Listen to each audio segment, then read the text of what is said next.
ডালে চলে যাবে, একদম মুখ ডালে, ওইখানে থাকবেই না। খাগড়াছড়ির দিঘিনালায় নড়াইছড়ি রেঞ্জের আওতাধীন কবাখলি এলাকা থেকে বিপন্ন প্রজাতির লজ্জাবতী বানর উদ্ধার করা হয়েছে। পরবর্তীতে পাহাড়ের গহীন অরণ্যে অবমুক্ত করা হয়েছে।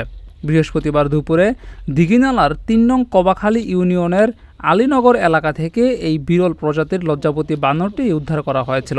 এরপর বিকেলে উপজেলার ভৈরফা অটল টিলা এলাকায় পাহাড়ের গহীন অরণ্য অবমুক্ত করেন পার্বত্য চট্টগ্রাম উত্তর বন বিভাগ নড়াইছড়ি রেঞ্জ কর্মকর্তা মোহাম্মদ মতিউর রহমান। এই সময় সেখানে উপস্থিত ছিলেন Forster Aktaruzzaman, snack rescue team Bangladesh Dighinala প্রতিনিধি হৃদয় বড়ুয়া এবং গণমাধ্যম কর্মীরা।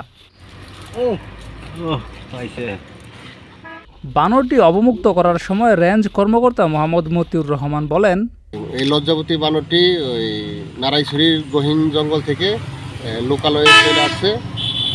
এখানে গণমাধ্যম কর্মীদের সহযোগিতা এবং এলাকার লোকের সহযোগিতা নিয়ে আমরা এটা উদ্ধার করি।